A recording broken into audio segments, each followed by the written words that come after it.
Baal ba takkaan déet Diouf Lambaye nag bul trahir mafia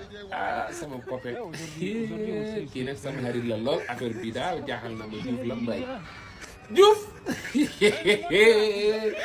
déet Diouf déedéet kii du yow déet lii montage la man ñu ngi ma yónnee Diouf ak Abdourahmane Ndiaye ay nekkoon honorable député jamono teel nekk ministre transport moom ak Diouf Lambaye déet Diouf Diouf yaa ngi yaakaarloo yaa ñu ne képp kuy labar xale bu jigéen na dem takk 2024 dinañ jël réew mi yaa waxoon képp ku tukki na ñibbi si waat képp ku doon gis pakka waxaale ko na ko jënd Sonko jënd déet Diouf déet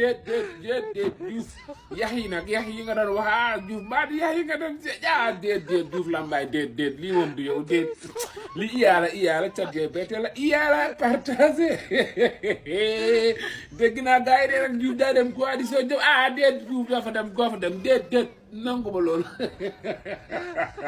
partagé si yaa dem fa lim le premier commentaire écrit ma yaa dem fa lim mais Diouf déet waaye bul Diouf trahir mafia Diouf yow li nga doon wax Sonko yëpp fekk déet du Diouf Lambaye man nag góomu loolu partagé Diouf dem na coalition Diomaye wàcc bi fi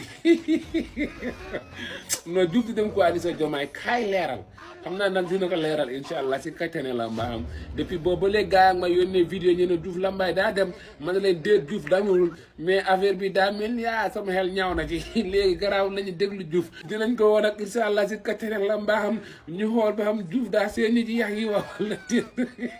partagé